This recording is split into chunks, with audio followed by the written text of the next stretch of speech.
नमस्ते दोस्तों। तो कभी-कभी ऐसा होता है कि भूख भी लग रही है लेकिन मेहनत नहीं करनी और ना ही कुछ रोटी सब्ज़ी खानी है। तो इसलिए ऐसे में आप ये इंस्टेंट रेसिपी ट्राई कर सकते हैं, जो आज मैं बना रही हूँ। तो आज मैं बना रही हूँ सूजी वाली मैकरोनी, जो सूजी से बनी है।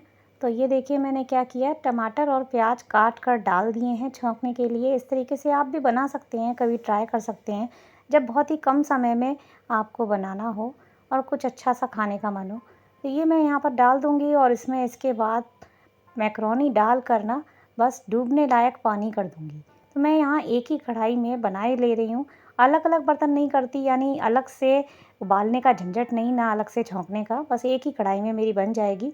और ये देखिए मेरी मैकरोनी बन गई है और कितनी खिली-खिली बनी है। मैंने इसमें ऊपर से टोमेटो केचप डाल दी है थोड़ी-सी, बहुत ज़्यादा नहीं, बहुत थोड़ी-सी डाल रही है।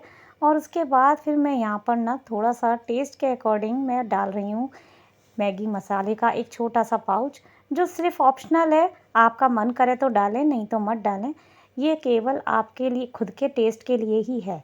तो यहाँ पर मेरे बेटे को पसंद है, इस वजह से मैं डाले दे रही हूँ, वरना अगर आप इसे बिना डाले भी खाएँगे तो बहुत ही टेस्टी बनेगी। और कभी आपको ना इस तरीके से काम करने का मन नहीं हो और रोटी सब्ज़ी खाते-खाते बोर हो गए हों, तो आप ये वाली रेसिपी ट्राई कर सकते हैं। इससे क्या होगा, एक तो बर्तन की बचत होगी क्योंकि एक ही कढ़ाई में दोनों चीज़ें बन गईं, ना उबाला ना कुछ, और दूसरा ये कि टाइम की भी बचत हुई है। तो एक ही बर्तन में बनने से ये हुआ कि हमारे टाइम और बर्तन की बचत हो गई है। और देखिए कितनी खिली-खिली मैकरोनी बनी है। तो आप भी कभी इस तरीके से ट्राई कीजिएगा, अलग-अलग बनाने का झंझट नहीं, और बहुत ही टेस्टी बनी है। तो अगर इस तरीके से बनाकर देखेंगे तो आपके टाइम और मेहनत दोनों की बचत होगी। तो ये टिप आपको कैसा लगा ज़रूर बताइएगा। अगला टिप दोस्तों, देखिए अक्सर ये प्रॉब्लम होती है कि हम घर में काम करते हैं रसोई के अंदर, तो हमें समझ नहीं आता कि हमारी दालों में कितनी मिलावट है। तो ये दाल पर ही ये वाला नियम लागू नहीं होता, चावल, बाजरा, काली मिर्च या मसाले किसी में भी। तो आज देखिए मैं सिंपल सी एक ट्रिक आपको बता रही हूँ, ये जानने के लिए कि कितनी मिलावट है। देखिए जैसे आज मैं काली मसूर की दाल बना रही हूँ, तो ये देखिए मैंने 2 से 3 बार धोया, और जो दाल ऊपर ही रह गई है ना, और 2-3 बार धोने के बाद भी ना बिल्कुल भी नीचे नहीं बैठी, वो मैंने अलग निकाल ली। और उसमें देखिए फिर दोबारा से पानी डालकर आपको दिखा रही हूँ कि ये देखिए अभी भी ऊपर ही है। तो बस समझ जाइए कि जो नहीं डूब रही है, इतनी कोशिश के बाद भी, वो नकली है, यानी कि मिलावट वाली है। तो आप उसे अलग कर लीजिए। और देखिए यहाँ मैंने जो दाल है ना, जो मिलावट वाली है, वो मैंने अलग कर ली, और ये देखिए बिल्कुल बैठ गई है दाल। तो ये मैं बस अब चढ़ा दूँगी और इसी को बनाऊँगी।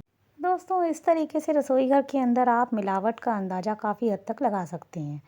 अगली समस्या दोस्तों, कई बार आपको भी फेस करनी पड़ी होगी कि हमारे जो पौधे होते हैं ना, उसमें फूल नहीं आते, यानी हरियाली तो खूब बन गई लेकिन पौधे में फूल नहीं आया। जैसे मेरे संग हुआ कि गेंदे के पौधे लगाए तो देखिए कितनी अच्छी हरियाली हो रही है, पत्ते खूब आ रहे हैं और हरे भरे हैं, लेकिन फूल नहीं आ रहे थे। तो ये देखिए मैंने क्या किया ना, कि सिंपल सी ट्रिक है कि आप 2 से 3 दिन इनको धूप बत्ती दिखाइए रोज़ शाम के टाइम। तो देखिए 2 ही दिन दिखाया और तीसरे दिन देखिए इनमें फूल आना शुरू हो गए हैं, और यहाँ पर टमाटर के पौधे में एक छोटा-सा टमाटर भी आ गया। तो ये वाली ट्रिक आपको कैसी लगी ज़रूर बताइएगा। अगली ट्रिक दोस्तों, देखिए कभी-कभी ऐसा होता है ना कि भरवां शिमला मिर्च, जैसे आज मेरा बनाने का मन था, लेकिन मेरे पास 2 ही शिमला मिर्च थी और वो भी बहुत बड़ी-बड़ी, यानी भरवां के लायक बिल्कुल भी नहीं थी। तो मैंने उनको टुकड़ों में काट लिया। और यहाँ पर आपको क्या करना है ना, कि जैसे आप भरवां शिमला मिर्च का मसाला तैयार करते हैं वैसे ही बनाना है, लेकिन देखिए थोड़ी-सी कम मेहनत में। यानी यहाँ मैंने टमाटर और प्याज को पीसा नहीं, केवल कद्दूकस कर लिया, और मेरे पास सिर्फ 2 ही आलू थे, तो मैंने 2 ही आलू को अच्छे से मैंने इनको मैश कर लूँगी।